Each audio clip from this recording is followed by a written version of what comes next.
Okay, so the first open-ended question that we would like for you to answer on Slido is, what do you hope to get out of this session? And so if anybody is there, you can just go ahead and enter in anything that you are hoping to get out of this session, and then we'll kind of look at the goals for this session. Great. I'm looking for a real life example, so we will dive into a couple of practical data use queries with the new tool, so we'll definitely do that. Examples of how EADI use has impacted planning or results of projects. That is absolutely a critical question. I don't know that we'll get quite as far as that in this session, but definitely an area that we are continuing to look at, but might not be covered quite in this session. Find out what the country development finance tool is. Definitely we will do that in this session. So just to give an overview of what we're going to be covering in this session. So first, we're going to take a look at what we're trying to achieve related to data use, and a quick look also at what we're doing this year, and then we'll do a deep dive into the country development finance data tool, including a testimonial from Henry on how the government of Nigeria is making use of the tool for budget planning and for other government country level processes in Nigeria. So just to start us off, I think because we have some folks that are new to EADI, it's important to kind of look at what is it that we are trying to achieve related to data use. So our strategic plan, which was launched in 2020, identifies strengthening data use as one of the 3 primary objectives over the next 5 years. Specifically overcoming data use barriers and increasing the systematic use of EADI data.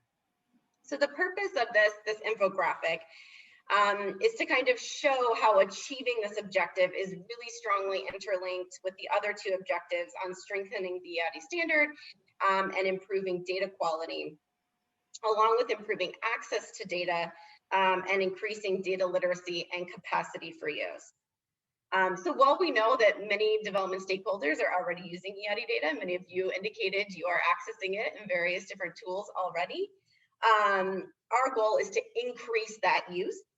And in order to do that, we need to make sure that we are systematically making improvements in the areas that will help us to enable use.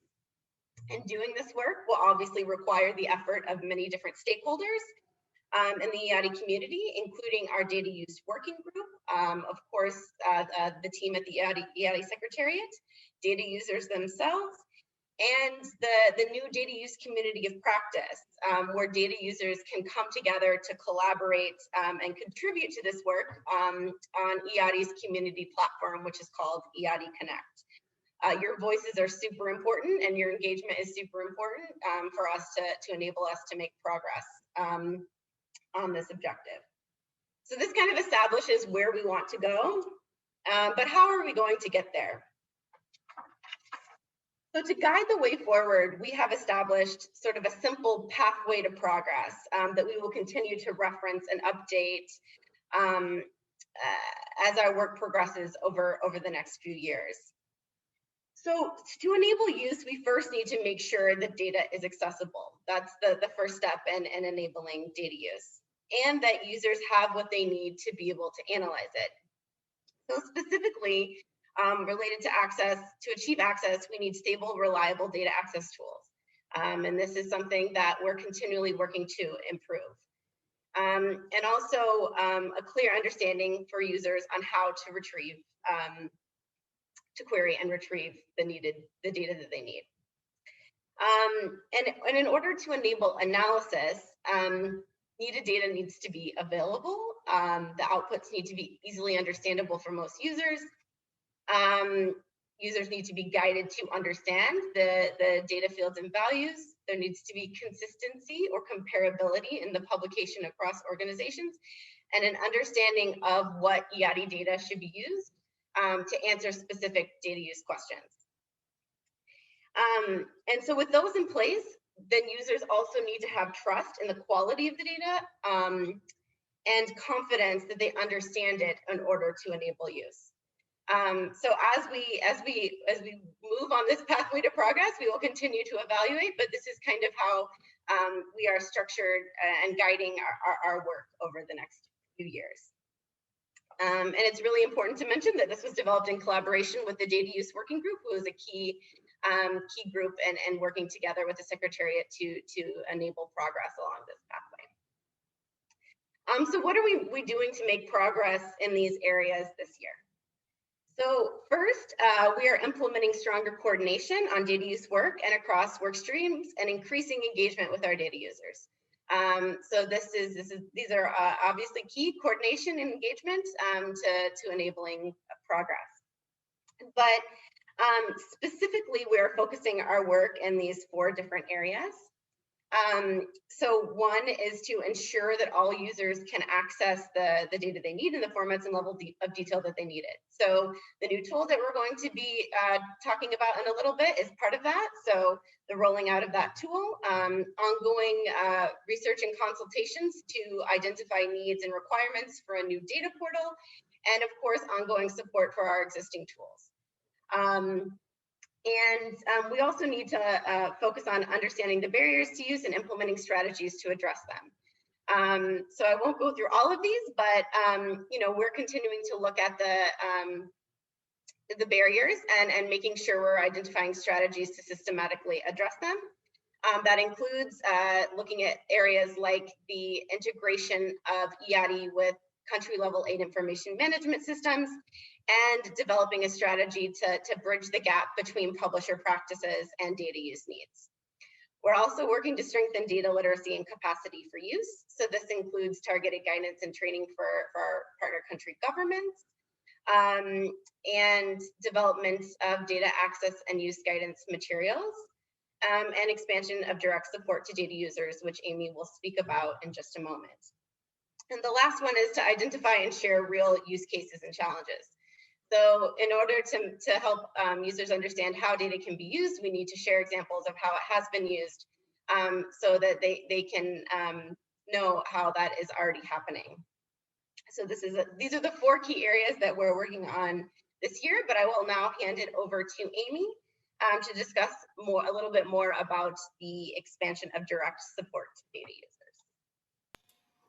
Cheers. Thank you, Sarah. So yeah, one of the things that we are super keen in IATI to do is, along with the improvement of our tools, along with the improvement of hopefully the data quality being provided by different organizations, is can we provide practical support to data users?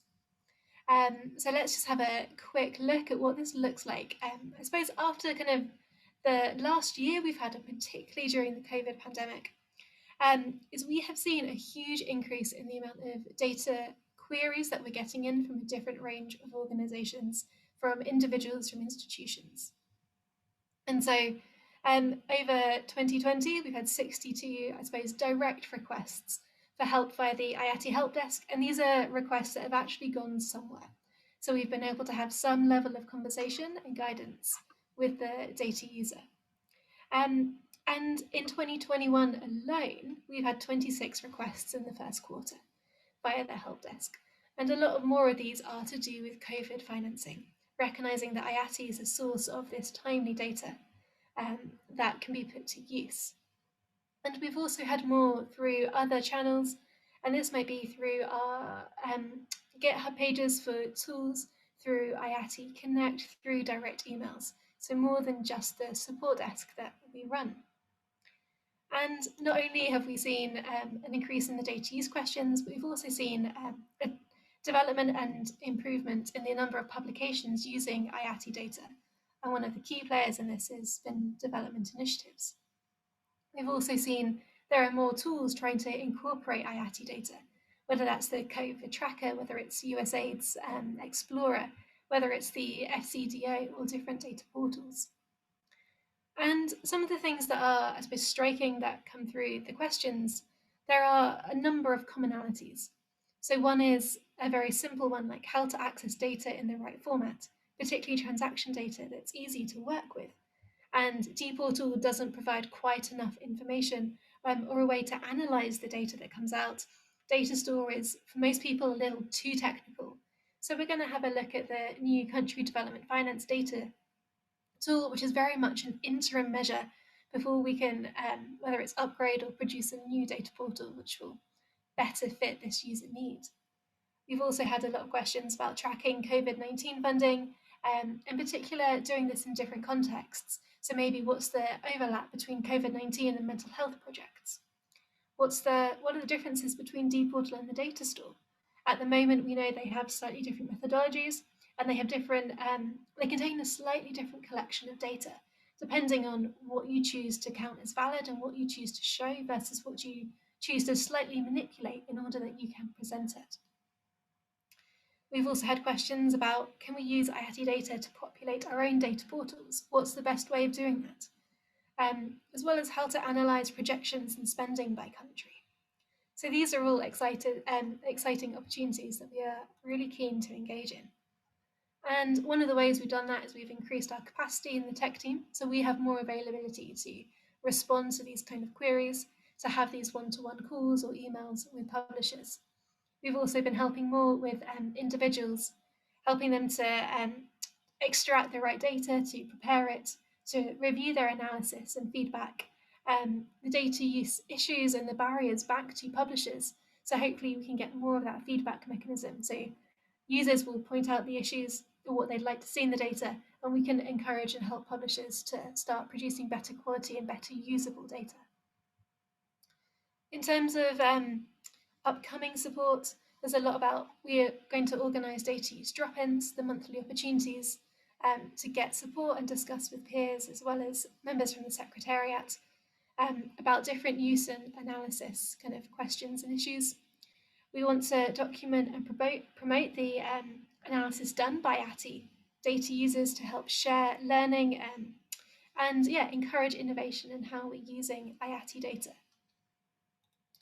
We want to design better access tools. We know there are currently issues with our tools. We've got different tools that have great benefits, but they've also got their drawbacks, which is partly why we need so much of, I suppose, our time and from the IATI technical team to help users to get the data they need and be able to use it. And we also want to create better guidance. So moving on to, there is a, what does it look like our direct support to data users given the tooling that we currently have? So one example on the screen for you is customized support to data users, and the task is to find COVID and mental health spending. So this tends to be a typical methodology of how we approach a lot of different data use questions. The first one is to identify the relevant activities. So pointing people to the IATI data store, as this contains the entire collection of IATI data, which you can download and analyze. We can follow the COVID-19 data use guidance in order to get the relevant COVID-19 activities out of the data store. And we're going to need to do this by combining data from different search terms. We can't at the moment do this in one, but there are a number of different filters that need to be tweaked in order to capture the whole collection of data. And once we have that in a CSV format, we tend to do a free word search on mental health and other relevant terms, because we know that sector classification isn't always enough to pick up all of the mental health activities, or whether it's clean air funding or a different particular area of interest. And once we've identified the activities, we'll help and support users to then be able to identify the transactions. And this is where the Country Development Finance data tool comes in really handy. Because from the data store, you will be able to download the raw data, but there'll be a whole load of processing that needs to happen. We've got some of the currencies in US dollars, but not all of them. Not all of the transactions are going to be disaggregated by sector or by country. And this can take a lot of work, particularly if you're not so technical. The Country Development Finance data tool does this for you as a user and allows you to download country-specific transaction data. We already know what the relevant IATI identifiers are from our first bit of the search, so then we can, whether it's a VLOOKUP or some other process, to be able to pull out the relevant transaction data where it is ready to be turned into a pivot table and analysed. And that tends to be a typical methodology. It's, can we identify activities? We tend to use the data store. And if you then want to go into identifying transactions or something else, we may need to be able to jump to a different tool to be able to make that as easy as possible for the user, but we'll certainly be there to help guide people along the way. back over to you, Sarah. Thanks, Amy. So now we're going to do a bit of a transition into an introduction to the country development finance data tool. But before we jump into this section of the presentation, we want to do a quick poll just to get a sense of who may already be familiar or have tried to use this tool. So it looks like for most folks in this session, the tool is new to you. So glad you're here so we can give you a bit of an introduction. If you had heard of the tool prior to the session, it looks like let's see. Most have not tried to use it yet. So hopefully the information we provide to you now will enable you to give it a go after this session. So just to give you a bit of an overview, so I'll give you a bit of an overview on what this is, what it offers, and then we'll dive into a couple of examples where you can engage directly with the tool and give it a try. So what is the Country Development Finance Data Tool? So it's a simple data access tool, as Amy has already helpfully mentioned, that provides access to Excel formatted data on projections and spending by country and region. And it's an interim solution. So it was specifically designed to meet the needs of partner country governments while work is underway to design and develop a new data portal, which will hopefully meet this need in the future. And in addition to meeting a need for data access, we hope that it will also enable partner countries to engage more directly in an easier way with the data and provide inputs that would inform other areas of our work on data quality and obviously the development of new tools, including that new data portal. So why was this developed? So the strategic plan clearly acknowledged that in order for us to be successful in delivering on our objectives, the EADI must prioritize the particular data needs and challenges of partner countries.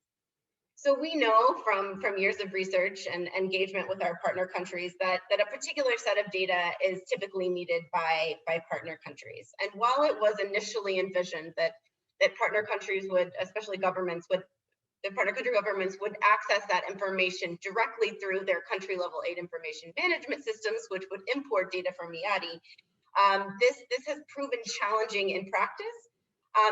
And it does also overlook that some countries do not necessarily have aid information management systems or may not always have functioning systems.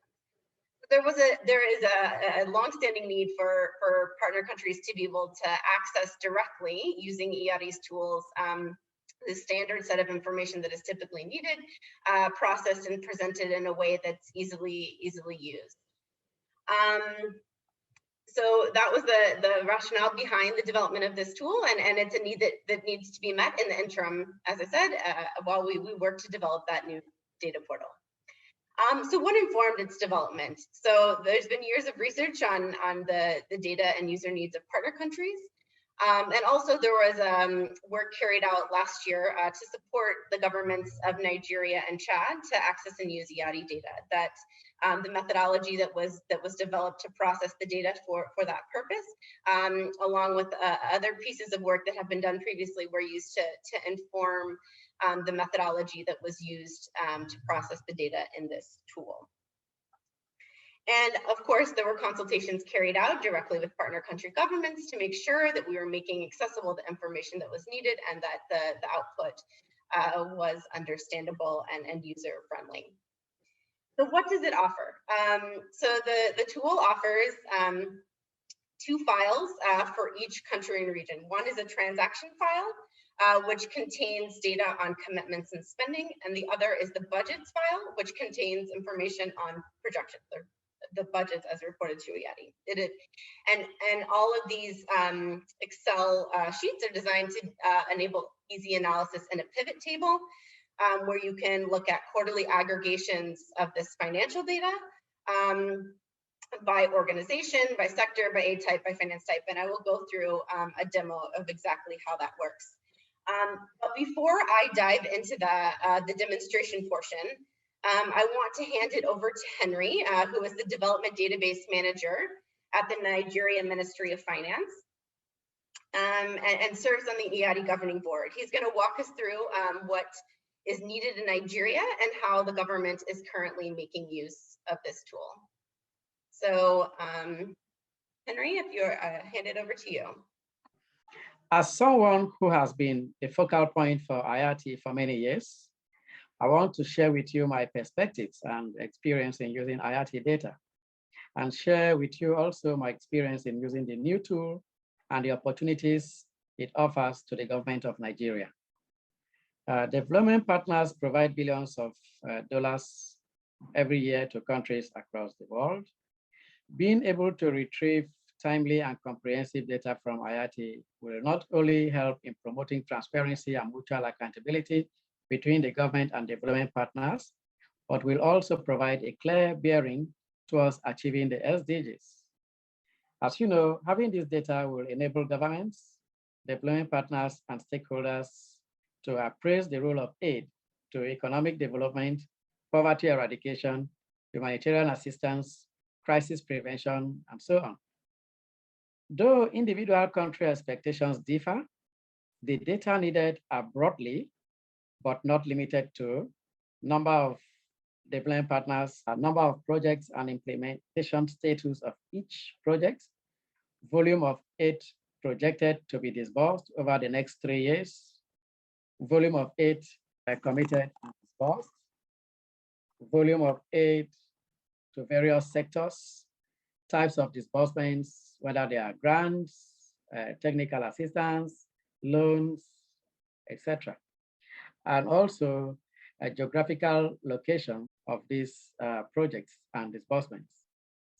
This is the data that is needed to support many country-level processes, including budget planning, monitoring of project implementation, assessment of resource allocation or resource allocated to SDGs, and analysis of the entire envelope of resource flows to the country.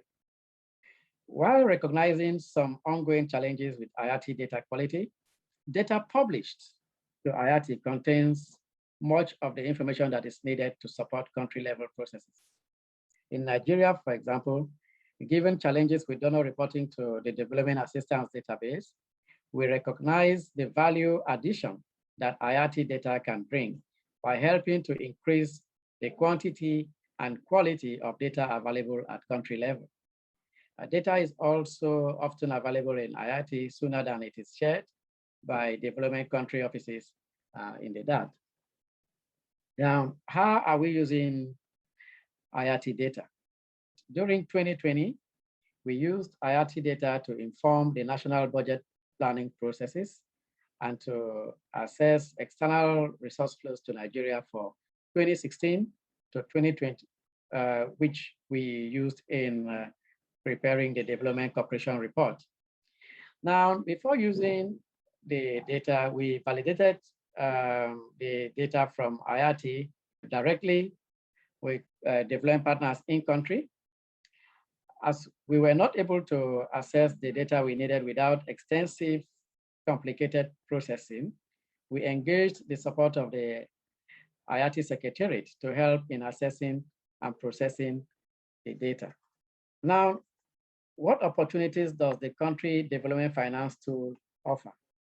One of the primary challenges before this tool was how complicated it was to access the data. Now we can access it directly, so it can be used by various entities in the government. Already using it for real-time monitoring of resource flows. Example, looking at Q4 2020 spending for the quarterly balance of payment computation by the Central Bank of Nigeria. We also plan to use it later this year to pull data for budget planning in our medium-term expenditure framework, and also to prepare our new Development Cooperation Report for 2021. Thank you, Henry. All right, so now that we have that overview, I think we will dive right into taking a look at the tool and try and make this interactive. Please feel free to put questions in the chat or into Slido as we go along. So I'm going to exit from the presentation and show you the tool directly. So as you can see, I think that Amy put the link in the chat. So in case you want to follow along, you can click on that link and join us. But there is quite a simple interface here. So this is the homepage. And obviously it's on the homepage where you access the files, but I'll come back to that in just a second. I want to just give you an overview of the other information that's available directly on the website. So there's a bit of an introduction. If you're interested in learning a little bit more about the rationale for why this was developed and sort of the process that was undertaken to develop it, that introduction is provided here. Also, the methodology is here. So you can see how each of the data fields that's included in the outputs was pulled from the data that's been published by organizations using the EADI standard, and how it was processed. So if you have questions, hopefully those would be answered here, and if they're not, always feel free to let us know, and we can make sure and expand this to answer any other questions that you have. I will also just highlight that the data notes include a list of the data fields that are included in each of the outputs. So you can see here, this is the transactions file, and it includes the different data fields that are included there. This is the budgets file, includes the different data fields that are included in the budgets file. And there is also this quite helpful data gaps by year, which helps you get a sense of what financial data is being reported by each publisher. And there's quite a handy download here. So you can download the commitments, disbursements, expenditure, budgets by all publishing organizations to get a sense of the overall picture for these particular years. But let's go back to the primary purpose of this tool, which is to enable the download of these outputs. So let's see if we can get a suggestion of country in the chat. Any particular country that somebody wants us to take a look at for this overview? Okay, great. We've got a suggestion for Myanmar, so let's take a look at Myanmar. Thank you, Annalise. Okay, so here we have, like, you just enter the name of the country here. And if we look, just sort of quickly scrolling through the list here, you can see at the bottom, you've got the regions, but obviously all of the countries listed here. So go back to Myanmar. Then it gives you the buttons to download the different files. So we have here the transactions file and the budgets file. So I'm just going to download the transactions file to take a quick look.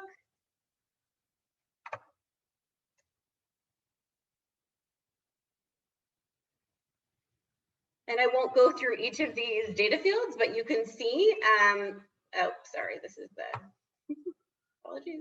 This is the correct one. Here we go. So you can see it's a subset of data, so, but very cleanly presented. You have the identifier for each activity, the title, reporting organization. We have aid type and finance type here. The provider organization, receiver organization, we've got transaction types, sectors, and then very important is that you have the calendar year and the calendar quarter and the USD value. So the data that's provided in these outputs is aggregated by quarter to enable some easy analysis. So it's designed to work really well in a pivot table. So I'm just going to go here and insert the pivot table. And this actually makes it a bit easier to kind of take a look at the data. So if we wanted to take a quick look at spending by reporting organization, or we could also add the provider organization, which is the organization actually providing the resources. We can add that there as well. Then we're going to add the USD values to the values section. Let's say we want the information by year, so we can add that as a column, and these outputs contain all the data that's been reported to EADI historically, so there could be many years prior. So we may just want some of those years, so we could filter, let's say, let's just look at 2020. We'll filter by 2020.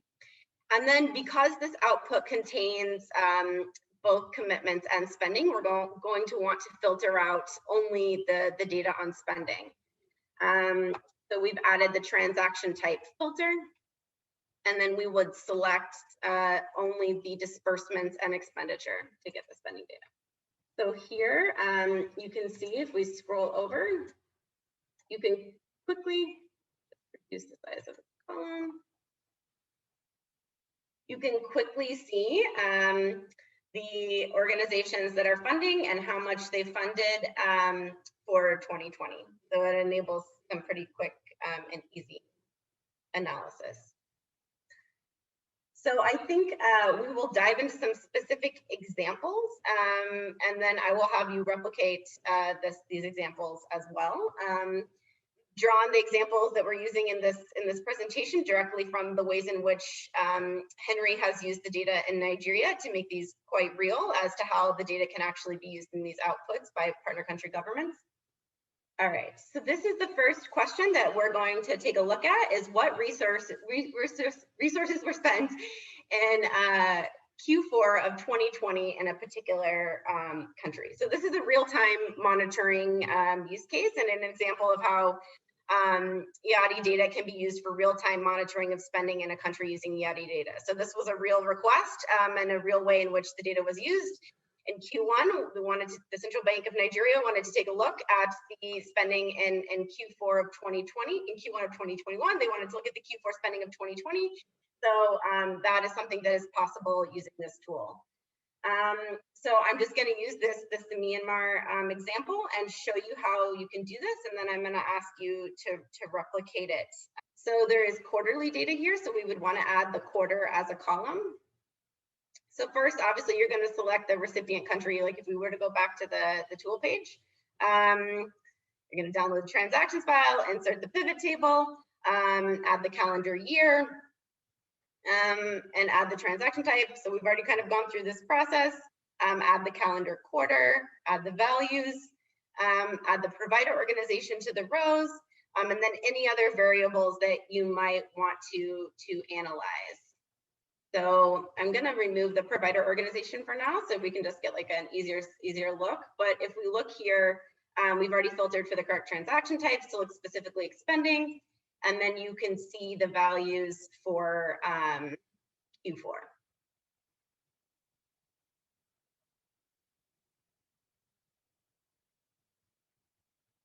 Which in this instance is 1.15 billion.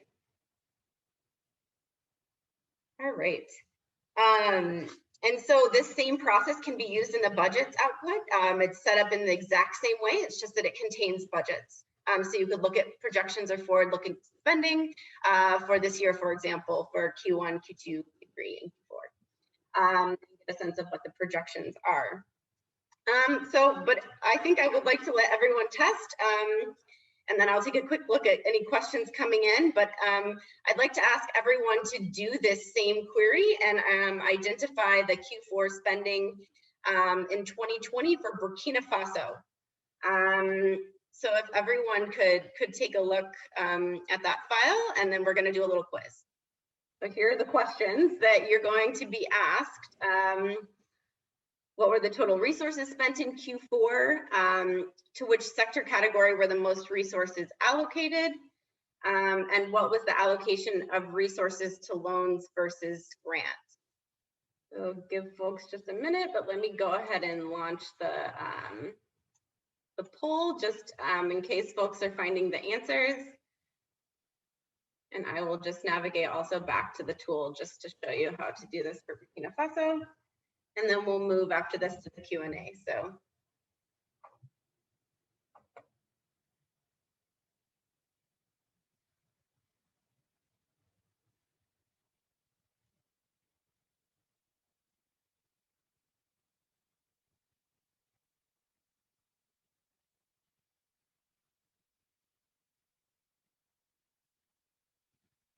Hope folks have been able to find the file and are having some success with the pivot table.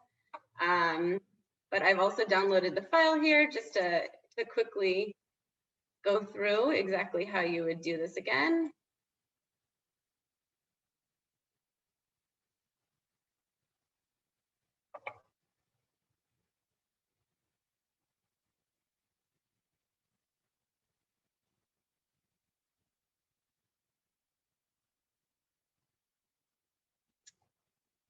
Gonna add the USD values here. Looks like we've got a couple responses in the quiz so far. We're gonna add the calendar year and the calendar quarter. Gonna filter out just for 2020.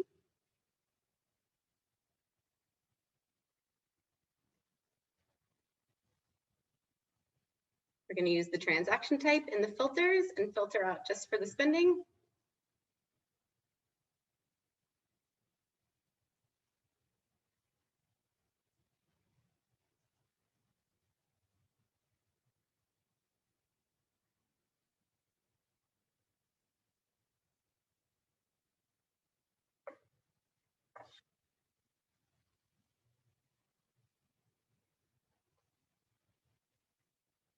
All right. So I think I've just given everyone the answer, but I think I want to make sure we have time for Q&A. So this is how you get the spend, and let me just show you with adding in the sector category. So if you add in the sector category, you can quickly sort by the highest values. And if we wanted to filter out for the particular quarter, we can also do that since we're just looking at Q4 in this instance. And then you can see that in Q4, the other multi-sector is the correct answer. And then the correct answer was 851 million. I'll go ahead and end the polling. Looks like we only had one participant can get to the answers, but the correct answer actually for question 3 is 70% to 22% loans and 8% allocated. I'll just quickly show you how you do that, and then we'll move on to the Q&A. That would be, you would just take a look at, this is the finance types. You have grants and loans, and then this is unallocated, the blank right here. That means that in the activity, this information was not included. So hopefully this gave you an idea of how you would navigate the tool. I'm going to go back to the presentation now. All right, so we had another example. We'll share this on Connect, but these are just examples of like this kind of analysis can be done using this tool.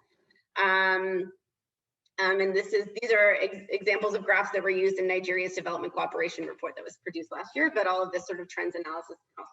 All right, so feel free to add on to Slido. We did have a question on what you might use this tool for, like after understanding a little bit more about how it can be used. So certainly welcome your inputs there.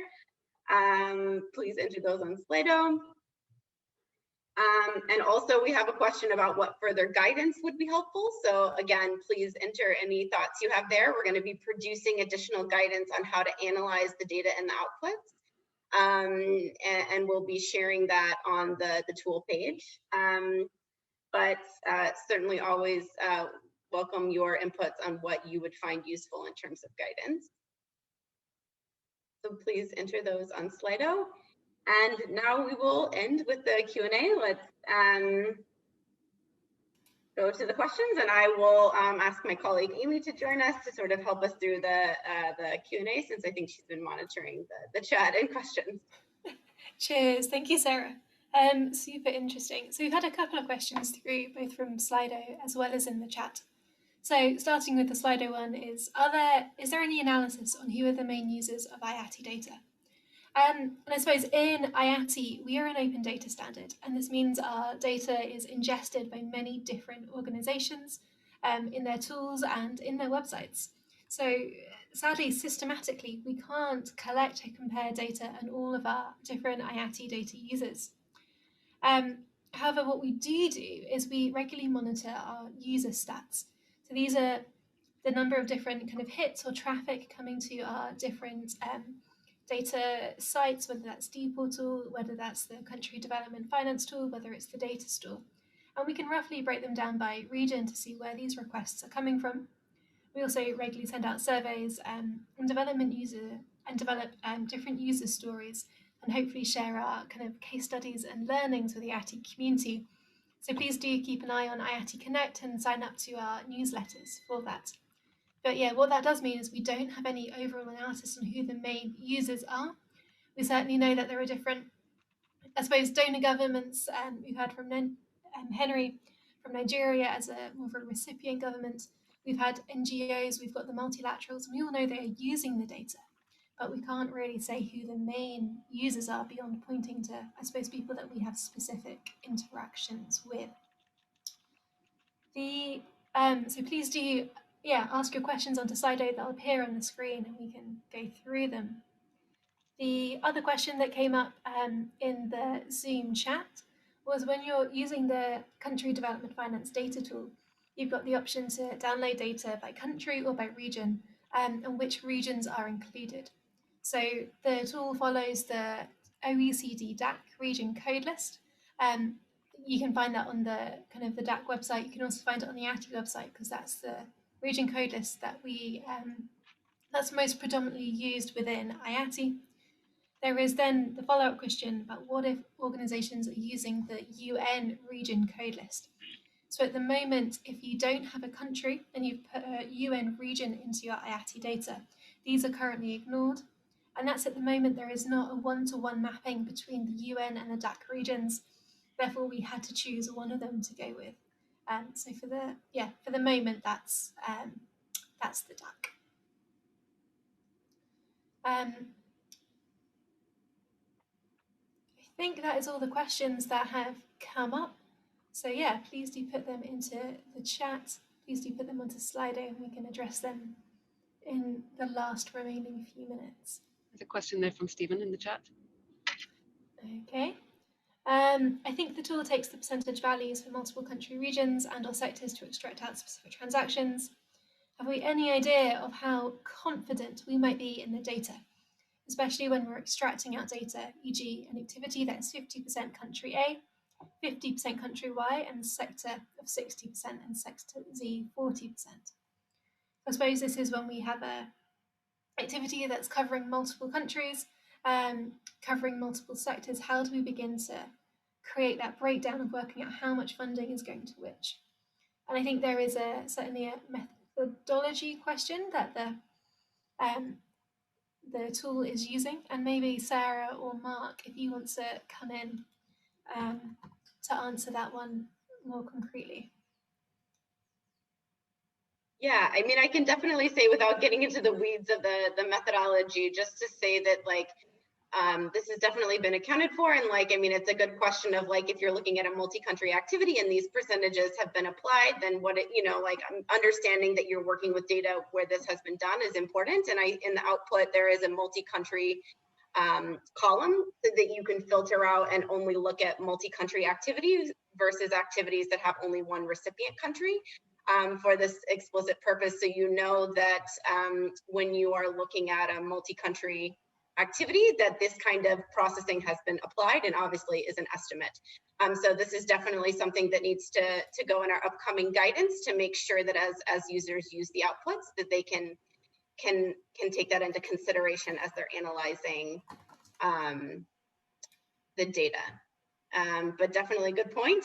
Definitely those activities where a percentage is given to 3 different countries, and then that information, those percentages are applied to transaction values. It's very much an estimate, but it at least gives a user an idea of the money that is coming into the country. But it is indeed an estimate, and different from an activity where there's only one recipient country. So just jumping in on this question as well. I mean, I think one thing also to bear in mind, obviously, that we all know this, the standard can be quite complicated, and there can be different ways you can publish the data. And I think one thing that we were really keen on in this tool is to try and present the data in as simple, kind of clean, coherent way as possible. So while there might be lots of these kinds of caveats and things in terms of the way the data is being reprocessed and everything, we try to present the data in as as a clear and clean and simple usable form as possible.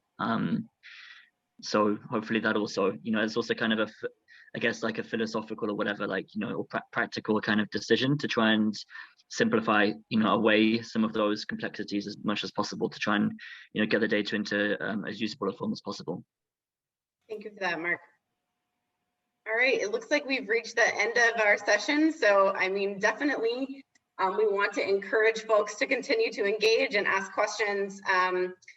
And we would love for folks to reach out, and we're happy to provide, sort of one-on-one guidance or training or sessions on the tool if that would be helpful. But please reach out to support@eatistandard.org with any specific questions. Join our data use drop-in, which is going to be happening on the 4th Monday of each month starting in May. And also please join the data use community on EADI Connect to engage there with other data users and ask any questions that you have there as well.